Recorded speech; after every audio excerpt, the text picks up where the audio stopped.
Okay. Okay. Let me get my head together. Okay. Okay. Action.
Hello everyone, welcome back to the channel. So something completely different today.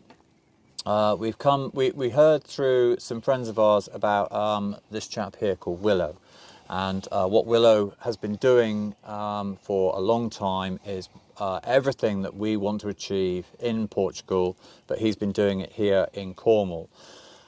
So we've come to meet Willow, and you're very kindly giving us a tour of your wonderful property, your wonderful project, and I'm hoping that we learn something today, and I'm hoping that we can pass on some of that knowledge to our viewers, and to inspire some other people to do what you do, to do what we are trying to do, that anybody can achieve this. You know, I think It's totally doable. Yeah, it's evidence totally itself doable. that if you and I can do this, then anybody can do this. Even if it's on a small scale or a grand scale like you're doing here. It all makes a difference, doesn't it? Yeah. Well, I think the sun's going to come out, so should we have a wander about and go and have a look? I'd love to show you around. That would be great. Awesome. Yeah, let's go. do it. Amazing. It's an ex-motorbike track, so there was lots of debris from the motorbikes when we got the place. And it's quite a steep hill. So this is sort of the existing ground level was here, and we couldn't. So we've had to do lots of digging, and because of the ex-mining work, all these stones were here. So we've put in all of these. I built the rough stonework, and then my mum and my sons and like general community garden crew come in and plant all the wildflowers and wild herbs and. Just try and make it, so we can pop out, just pick herbs and pick things to eat and go back in and cook with them, and it's a very lovely way to do things. Excellent.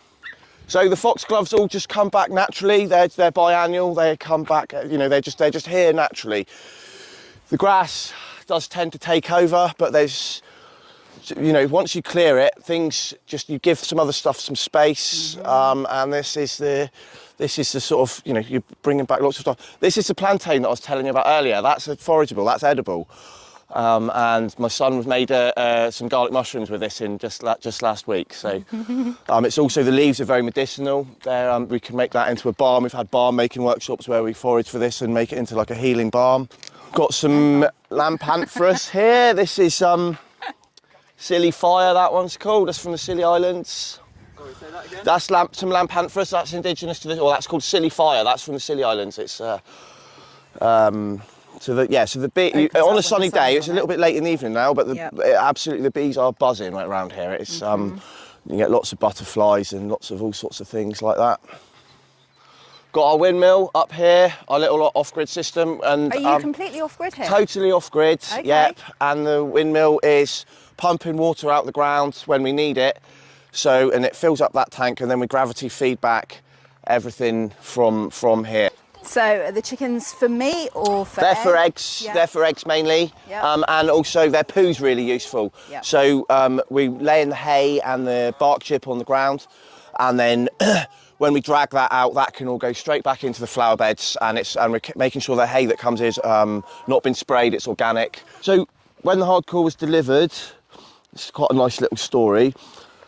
Like within 2 or 3 months, all of these started popping up in it, and I was like really upset that all of these things had started popping up in it, but they're buddleias. And if you think, when you see on the side of railways or motorways or anywhere they're bringing in lots of hardcore, there's buddleia everywhere. So the buddleia is actually in the hardcore. So we've had like hundreds of buddleia plants that we've managed to transplant out and put all along here, and they're not established yet, but the bees and butterflies absolutely love them. There you go, look.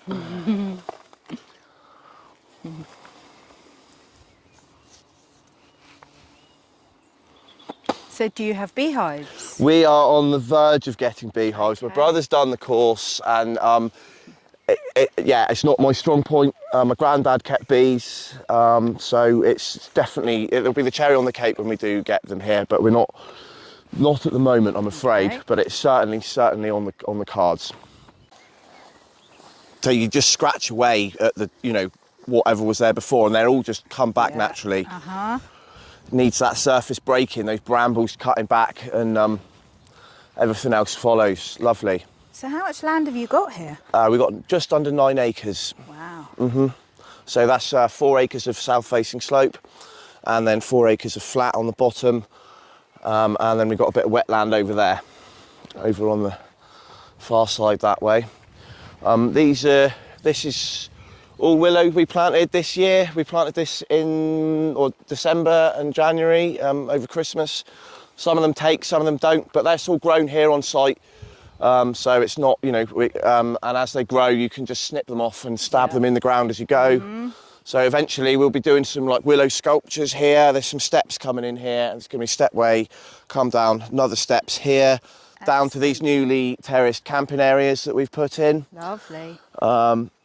We've got a ton of contorted willow if you want it. I saw it. I bet I saw your garden. Yeah, no, great. Well, what I'm doing is you're welcome to come. snip some and stab it in pots, and then I give it away for free at the entrance. Okay. Just free trees at the entrance. So you've clearly got a lot of wildlife here. I can hear a lot of different birds. I've heard a couple of pheasants. it's there's pheasants. There's you hear cuckoos from time to time. Yeah, it's an amazing. The bird's song here is fantastic. It just puts you into a trance. So doing the well-being here is you haven't really got to do anything other than just sit here, and you just feel better about things. Like when we're out in Portugal, out in nature, you just feel so much better. Definitely. So good for your mental health. Yeah, it's been recognised by science, and it's almost sort of being prescribed by the NHS really with a social prescription thing. So. Along here we've put in these are all willow coppices. They've all gone in the last sort of couple of years, and once they get tall enough we can harvest them, and they're going to be used for like artisan products for the light parades in Truro, or for basket making, or for, if we let them establish a bit longer, they can be made into biofuel. So we have the potential here to run the whole site on biofuel within the next few years. Willow chips, isn't it? It's just willow. It's just all of this is willow. This is all goat willow.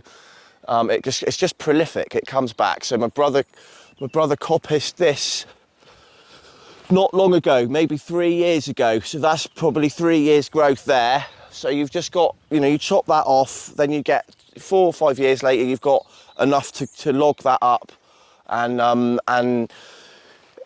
lot of renewables. They're calling it renewable biofuel. It's sort of a bit of a spin. It's not really, when you're getting into big industrial places, running places on biofuel, it's not, I wouldn't say it's very environmentally friendly, but certainly for our needs, if we can grow it here on site, it's not driven around in a petrol engine. And biofuel's a bit of a pretentious name, really, or it's been a spin for the oil companies, or for institutions that want to greenwash their carbon footprints. They can say they're running on biofuel, but actually, I would argue it's not actually that much more environmentally friendly than oil or coal if your biofuel's being driven over in a tanker from South America or wherever else. Yeah. So what do you grow up here then? It's quite newly established. I think this was in December last year. Maybe last summer. So it's probably been about. Well, you've got a white Eclectic. Just over a year. Yeah, and there's some bees on there as well. Bees around here. Don't often see the white ones. Yeah, they're beautiful, aren't they? Yeah, and they're really hardy. They don't mind the wind, and then hopefully they'll self-seed. And I think we got some. Looks like there's some bamboo in there. And biennial, like the foxgloves. Okay, right. I didn't know that. Yeah, so they grow the leaves one year. Right. And then they flower the next year. Right. Yeah. Yeah, they're pretty spectacular sculptural plants, aren't they? Yeah. Ooh, that's a noisy pheasant.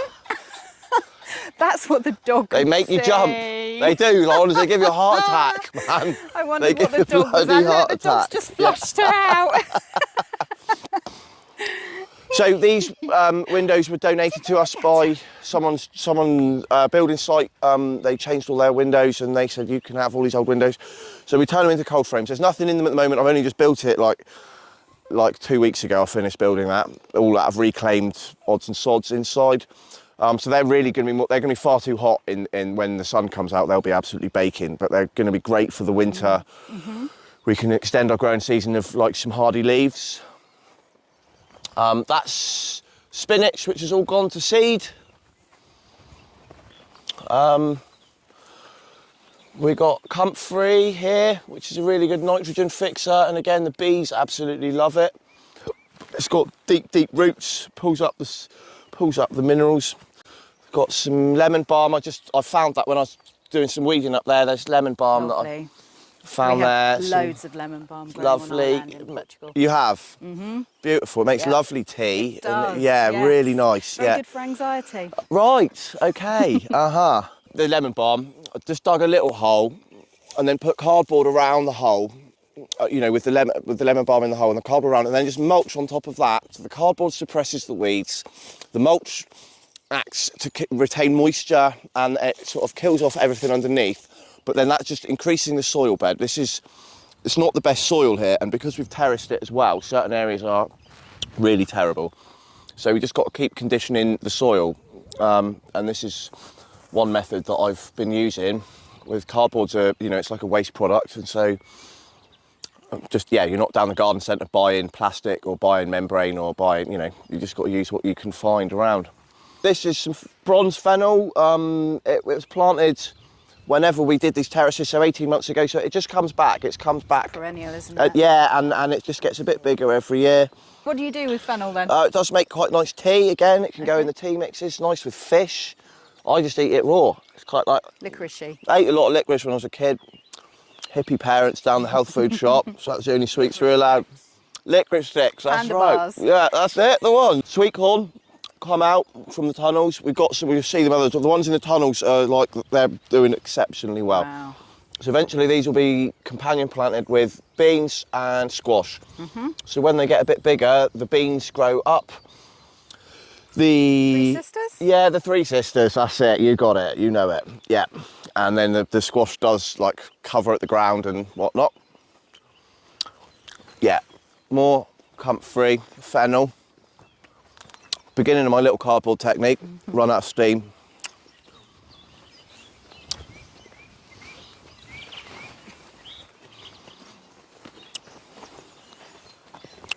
These are a heritage runner bean that has gone in very recently. I've been away for a couple of days, so my colleagues put this in while I was away. We tried growing beans up here last year, we thought it just, but all the overgrowth came from down there and just clouded it in. So now we've put this membrane on the back, which was pegged down, but it looks like it's sort of been blown loose. And I think things are still getting munched. You can see things are still getting munched, so it might be an idea to put some gorse around there.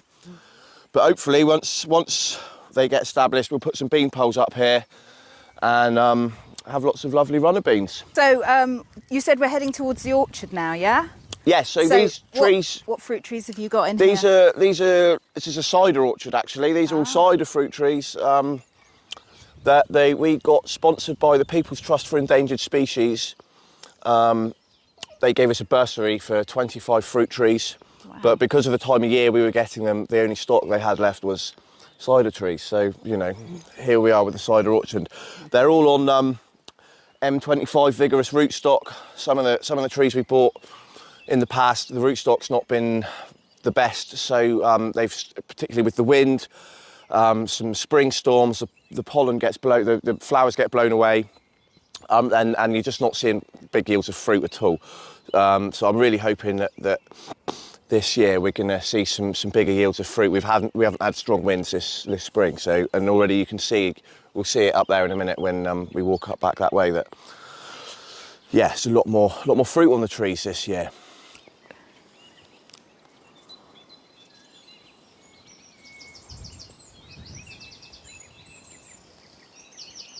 So this is the little tunnel. It got donated to me by a friend in the beginning of lockdown. We put it up in the beginning of lockdown. This was our first real indoor space for growing veg, and we have just actually ripped out everything conveniently. We've got some peas. Oh look, and they're doing the business. We've got a lot of courgettes here. Lovely. But we did have up to here on both sides. We had broad beans here up until last week. We've re-sown some bits and pieces in there, some chard and some more spinach. And on this side was up here with spinach, and it all bolted as well. So we ripped it all out and made a big salad and had a big celebration. But it's bare. It is actually unfortunately bare at the moment, apart from these courgettes. Courgettes doing wonderfully. They are doing exceptional. Lovely yellow ones. So the ground's really chalky. Clay, sorry, the ground isn't really clayey, and so we had really bad problems with drainage. You just put the watering can on and it would just run off the top. So we've built up the beds, and we're just putting in all sorts of different stages of you know, grass clippings and old sticks and various different types of compost that we've made, and mixing it with topsoil, mixing it with manure, mixing it with, but you can see all the bugs. There's just lovely bugs in there, ants, and so you've got various different stages of decomposition, which you know, is actually naturally how soil would be in the forest floor. You know, trying to replicate what the forest floor would be like. It also helps with the moisture. So it stops things drying out. These hold a lot more moisture, that, you know, they're sort of spongy. And so that's, I think they call it a Hügel bed in German. It's like it's German for mound, I think. Yeah, so, and you're not down the garden centre buying lots of sacks of whatever it is, you know, just trying to make do with whatever we can find. It's all here, everything's here. Yep. You've just got to just get off your arse and get it. We also use this irrigation system that our local permaculture advisor Sean has helped. We actually make these on site. These ones are bought. These are bought off Amazon, but they're about £2 or £3 each, and they're terracotta. And obviously you put the bottle in them.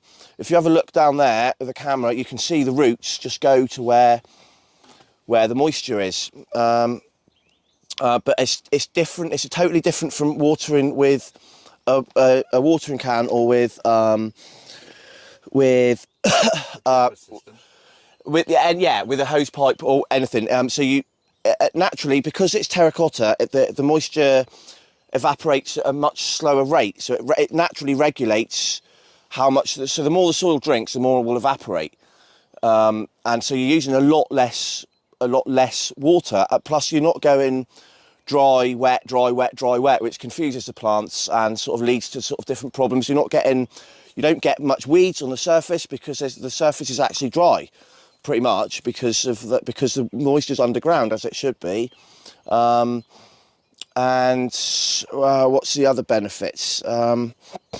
So if you're growing things like tomatoes, you know, they really don't like it going dry and wet. So yeah, and you're not panicking. Well, on a hot day, you're not panicking. Quick, get down there, water the polytunnel. You can sort of relax and go, it's okay, the Oyas are taking care of it. So that's nice. What are they called? They're called Oyas, but it's spelled O-L-L-A, which is confusing. Yeah, okay. And so they've been used for thousands and thousands of years. They found in desert areas, and I think it's ancient China, they had big ones, giant terracotta urns that they would bury in the desert. Wow. And they'd fill them right up, and then they could grow whatever they wanted around the edges, and it would just naturally regulate the moisture content.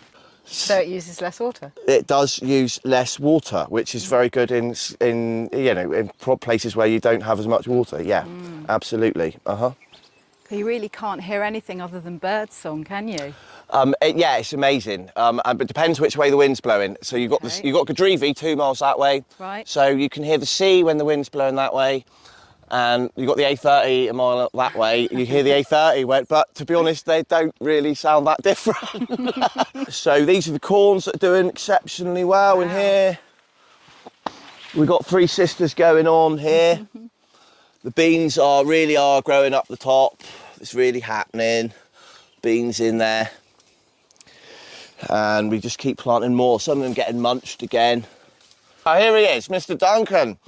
Mr. Duncan, as if by magic. Oh, that is soft, isn't it? Yeah, we just added more topsoil to that, and there's old bracken in there and old compost that we've been creating ourselves, you know. So because we strip, it's a wilderness here. So just to get access to the beautiful wild bits and to the trees that have been planted over the many years, we generate loads of green waste. So we trim the pathway so that we can get to the wild bits without disturbing too much of the wilderness. And so we're generating loads of this trimmed out grass and, well, actually the herbs and other plants, you know. So as we trim the pathways, we're gathering all that together and heaping it all together, making our own compost, which then goes back into our growing spaces so that we gradually improve the health of the soil. And that means what we're really doing there is paying attention to what goes on in the soil itself. So there's a whole ecology there that you can't see, but it enables our plants our food to grow. So we're paying attention to that now, you know, and through our composting techniques. But yeah, so we're really trying to do things differently, like you mentioned earlier on. It's so important for us to be doing. Everybody's freaking out about food shortages, and it's obviously it's a concern, and we're involved in that, but we're doing the opposite, and every day is doing the opposite of food shortage. We're growing food every day, planting more and more food in there. We're linked up with the project Food Troops in Redruth, where there's an urban population there who really want free food, and obviously Carrie over there and her crew are supplying that group of people, families with free food. But we hope to sort of like bring along some of the stuff like the mint that you noticed here along to that urban population, so they can benefit from the rural stuff that we can with our growing space here that we can provide. So it's a real kind of what do you call it, a synergy of thinking and of action, which is to help solve these issues that people have, the anxieties that people have around food shortage, around not enough money. And you know, what we're really focused on is, rather than just giving free food away and that's the end of it, we want to enable people to learn to understand how to grow their own food, so that we can enable a sustainability to take place, so that we're not just reliant on going to the shops and buying our food in plastic packets, and instead we enable people to show them how easy it is, even with a small amount of growing space, to grow your own food. And it might not be all the food you need, but it's a sum of the food you need, and it's nutritious, it's fresh, it's delicious, organic, it's delicious, super tasty. And of course, you know, we're so used to now the supermarket food in plastic packets, which is not the tastiest and not the freshest. And so again, it's a new food experience, we hope, for many people that we're bringing this to, and who come here and help to grow it. Because again, it's not entirely about diet and nutrition and food shortage and a response to that. It's also about a whole process around nurturing something, around standing shoulder to shoulder with somebody else and growing from seed a bit of broccoli or, you know, a squash. And so really, we're really keen on this thing about there's a bigger picture to the vegetables and the fruits.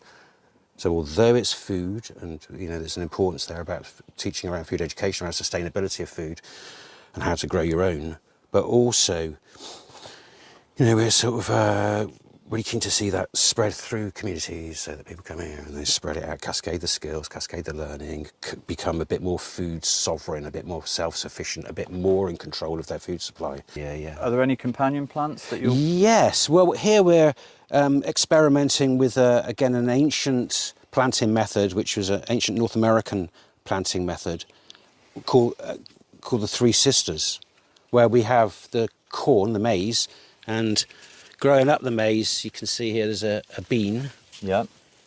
And then... Have you trained this up yourself? Well, Willow planted the bean here next to the corn, so it's just great. It's just naturally found its way. That's amazing. It looks for support, and that's the nearest thing. So we've planted beans at the base of we intend to plant beans at the base of all of them. You can see that there's one here, there's one here. And then the third element of the Three Sisters is the squash. So here you can see there's a squash at the base, and we're going to plant a squash down each row. And in fact, if you look underneath these here, you can see there's a baby squash in there. Okay, yeah.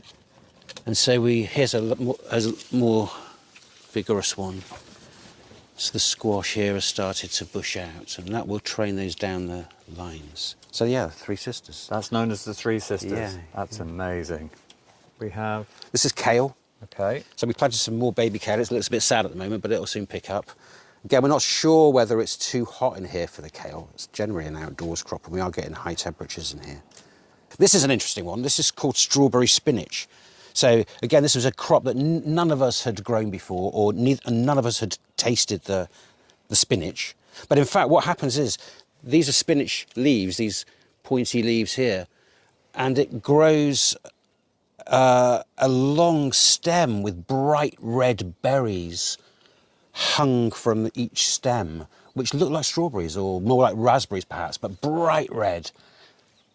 Coming from each of these. What do they taste like? They taste nutty and juicy and fruity, strangely. Okay. Yeah, they're a taste phenomenon, really. Okay. Covering loads of bases. Yeah. It's fabulous to be planting foods that none of us have ever tried before. And again, going back to the maize, these are types of this is a variety of maize that none of us have eaten before. Will got in touch with a heritage seed company and bought some seeds that aren't normally planted and certainly wouldn't be available in any shops that we know of. And so we've only seen pictures of the cobs of this maize, and it's multicoloured. You know, and it's an ancient heritage variety of. So it's not been bred to be yellow or and be shipped. Been sterilised for the Western market. Of course, and then of course I think corn gets shipped a long way, doesn't it? Often. But here, if you notice the flowers of the corn. Wow, that's beautiful. Isn't that gorgeous? Yeah. Courgettes, tomatoes, some flat leaf parsley. This is all lettuce down here. We've got beetroots and chilies here, and a single cucumber. Again, this is all early days for us, really. We only opened this polytunnel up last year, so we've just worked quickly to kind of clear it and to put things in gradually.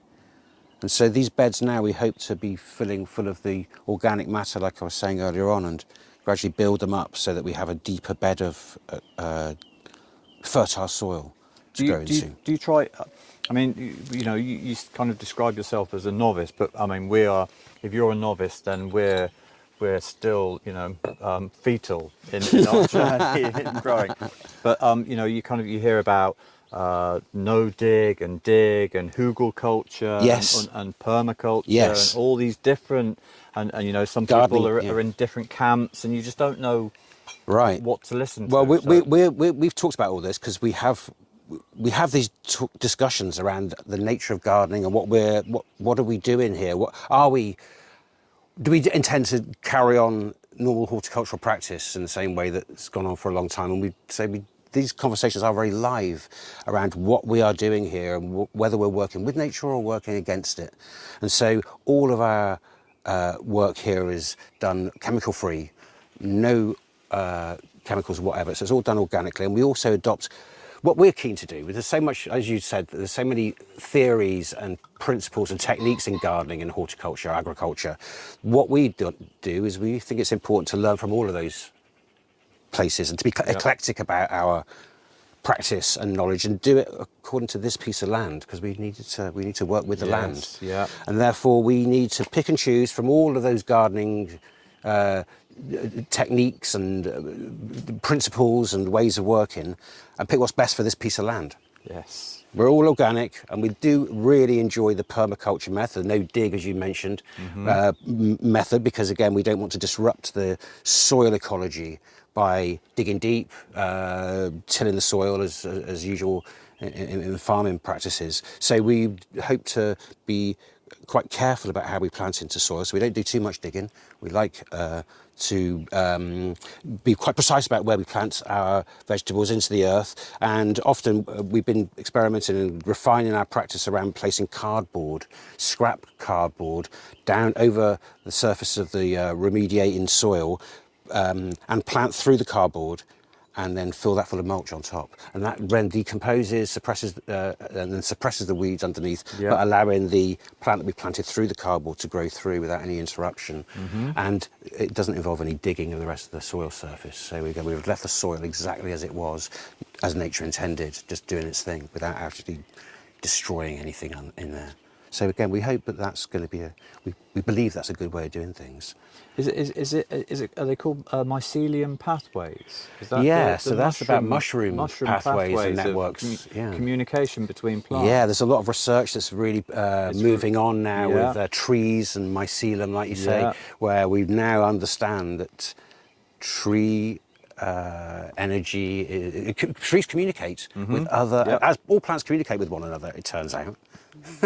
And mycelium are really intelligent. Mushrooms are really clever. They also talk to the entire forest floor and talk to all of the other. This, I mean, you know, again, plants. I don't know a lot about this subject, but I'm aware that in a forest situation, in a healthy forest, they care for each other. So if one tree is lacking in light, then they'll make space for it, or they'll divert nitrogen, or they kind of care for each other, and they warn each other of threats, and then like you say, divert nutrients in particular to particular plants that need it. So it's only just been revealed, these kinds of understandings, as far as I'm aware. At least I've only just been made aware of them. I think it is. It's a new study, a new research. So again, phenomenal. More reason again to be working with nature, given the fact that its intelligence is further revealed. I think we need to understand. We need to learn. We need to learn from nature. Absolutely, yeah. What we do has three primary elements. So we do the grow vegetables, working alongside the food troops, that community development through the food. And we also do events. So we're inviting people here to hear the choir and hear poetry and play music. But also we're doing a well-being thing. So we really hope, again, these things are all connected. There's a synergy here. So we believe that the food, the community events, the art, and it all builds towards well-being, mental, physical well-being. And so we think that this place offers an opportunity to relax and feel good, to let your troubles drop away in nature. So where are we going now? So this is the water meadow. The water meadow? I'd say so. Yeah, we describe it as such. I mean, it's full of bracken at the moment.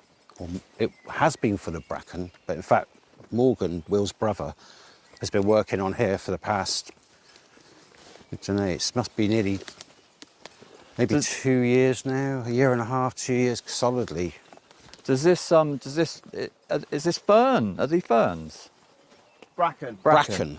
Does that make good green compost? It does actually, yeah. We've been using it to throw on all of the growing spaces. This has been planted with wildflower seeds. So there's some fabulous, this was Bracken only a year ago. Okay. So you've taken this back and planted wildflower.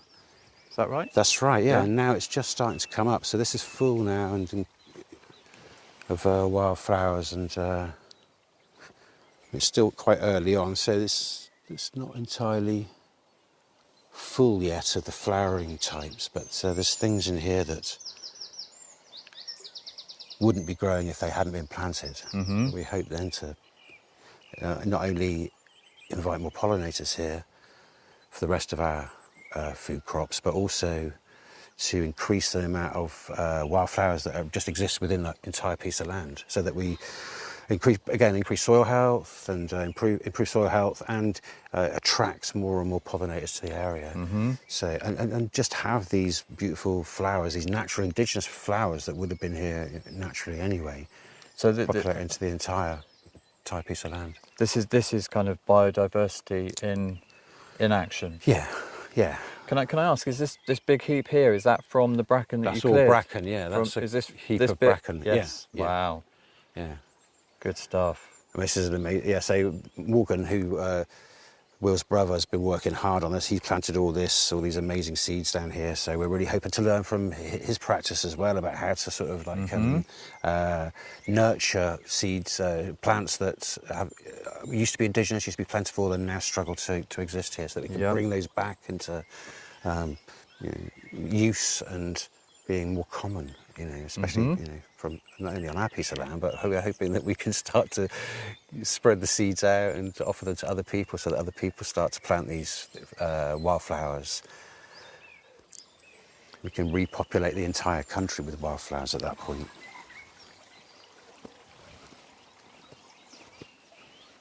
Is this your brother's? He's my brother's. He's doing a lot better than us for vegetable production. You see the different approach? Yeah. He digs. He's very much digging. Okay, so we've got no dig Yeah, and dig. well, we do dig, but we will arrive at no dig in the future once we've conditioned the soil and put in the bed stress.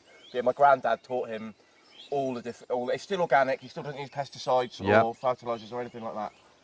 But yeah, he's been digging this for a couple of 3 years now, and he's prolific vegetable beds. Got a lot of potatoes in, beans, peas, onions. And does he kind of works in the same ethos of giving food away, excessive food? Yeah. He wants to support it. Yeah, he's friends with Growing Links, so he knows them. So he's been donating some vegetables to them as well. So yeah, very much so. Yeah, Amazing. Yeah. So he's got potatoes, beans. Yeah, they look like broad beans there in the middle. Yeah, they are. Yeah, and the peas behind. Behind. Onions up close. Yeah. A load of onions. Yeah. These look like runner beans over here. Okay. Yep. This is a pile of decomposed bracken. Wow. That's what it looks like. That's the Bracken compost. Yeah, so it makes good It's compost. fabulous, isn't it? So this doesn't take long to break down. That's just in a heap. So again, That smells amazing. It's good kit. Yeah. And so this here is yellow rattle. Yellow rattle. That's yellow rattle, and that is he's been big on that. He's been going on that for quite a lot, and that's like a parasitic plant that attaches itself to grass roots, and so it won't grow on its own. It needs grass to grow, but then what it does is suppress the grass, because grass will just take over, and then that allows the wildflowers room to have their space. So yellow rattle's key in creating the ecosystem that allows the wildflowers to come without completely killing the grass off. Okay. But it won't grow on its own. It needs grass to attach its root to. It's parasitic, Okay. but yeah. That's a strange dichotomy It of that. is, yeah, It is needs strange. the grass, needs but the it grass. suppresses the grass. Yeah. So it's it's a- parasitic. that's one of those flowers that I was talking about. Wildflower from this country that sort of used to be quite common, and now you don't see it very often. You don't see it for sale very often. I've never heard of it. So What's yeah. it called again? Yellow rattle. Yellow rattle. Yellow If you rattle. look at it, you probably would see that in the forest. I think it gets a bit bigger as well. Yeah, but this yeah. is its first year. This was actually fenced off not long ago. He had a rope around it, so he was like, yeah, it was a bit good like on that. He's done it in lines as well. You can see he's quite regimental. Oh yeah, okay. he's quite. He's my brother, honestly. Yeah. But again, you know, it's so important for us to have. You know, it's great for us to have all this diverse range of approaches. Yeah. And so, you know, it's and it all builds towards something which is like, you know, really positive. Mm-hmm. Yeah. So we've got such a delightful place here that we've got little amazing spots like this everywhere. There's little glades all over our field, which is, again, just so nice to come here and just chill out. And again, you can see this great place for kids. Again, it's just like, you know, my inner child is just like, this is just where I would want to be as a child. So I mean, this must be wonderful for your kids, Will. Great, yeah, it's brilliant, perfect. Yeah. It's happy for all of our inner child, isn't it? I mean, I've got to say that when you say that, I mean, I just love every morning here because it's like playing out every day. And so we live rich here because we've got this huge bounty of nature, and just having experiences like that where we can come out and pick wild garlic, make our own pesto, and eat a lovely, delicious, nutritious, fresh salad from things that just either grow in here or that we planted. That in itself is a rewarding experience. It's something that's way worth going, you know, taking part in. Yes, absolutely. We've got some walking onions in here, but they look like they've been lost, don't they? Oh no. Oh, walking onions. Yeah, I have heard of in these. Here, but we need to get in and do some weeding. Amazing. That's where they are, yeah. Wow. And they're perennial, aren't they? And they spread, don't they? So they droop down and pop, hopefully. Yeah. Yeah. Is this deadly nightshade or is this woody nightshade? I think that's woody nightshade. Woody nightshade. Oh, isn't it pretty? Yeah, it's lovely. Yeah, I know. Looks can be deceiving. Related to potato though. They're the same flowers as potatoes, aren't they? So.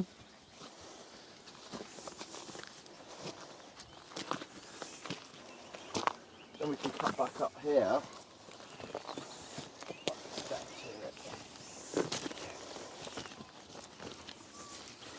Oh, that's a nice rock. It is. Just need to put it in the right place.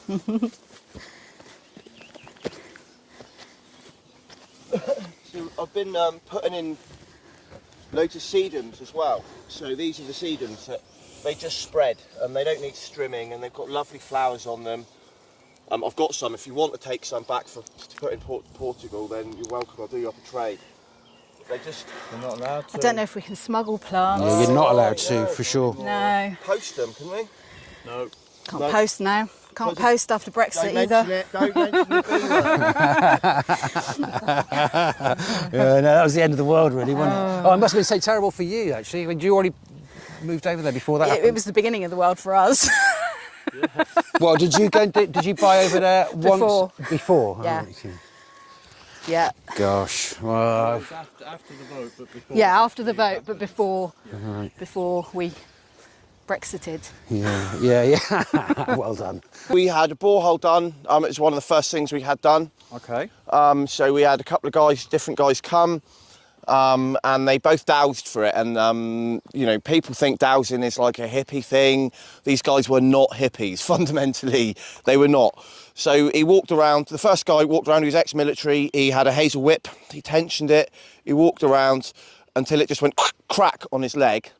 And that was where he worked out where the underground watercourse was, where they're ley lines, which is the same as what the hippies are looking for when they do their dowsing. And where they cross, that's where you do your hole. He drilled. That's the borehole there. That's the borehole here. They drilled 35 metres underground. Okay. And because it's ex-mining land, a lot of it caved in because there's a lot of ballast around. He put a lining on it. Yeah.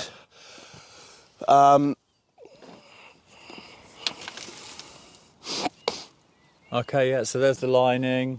Yeah, you can see, so that 100 mil waste pipe goes all the way down 35 underground, but there is actually a steel cuff below it that he's put in. Yeah, then so there's a pump that sits 35 metres underground inside the tube.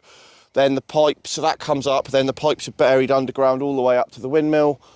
and we've got some leisure batteries up there, and they pump the water up from underground up to the tank, sterilise, and then we've got the sterilisation system in there, which the UV light isn't up and running at the moment, but eventually it will go back into that shed. The UV light will filtrate the water, kill any bacteria that is somehow in the water. We drink it now, but just for the final key will be getting the UV light fitted, and then it comes back here underground again and feeds all the way down and that to the polytunnels. It goes all the way to the polytunnel. Okay. So that's water. There's a tap down there. Toilets, compost toilets up here. So we got the sawdust just all off extraction, you know, like what you use yourself. Yeah. Yeah, and there's the compost toilets. Okay. Down here. So you do your business and you throw some sawdust down, and there's a big void and big void underground, and it naturally rots away, and off you go. Yeah. So you've got two spots. We've got two. We're doing like a hold hands with a stranger Nice. while you poo workshop. Comfort while you clench. Comfort while you clench. I can come in and have a little nose and get to know you through the perv hole. Oh, it's just It's a little perv hole. I think they're called glory holes. Yeah. No. Wow.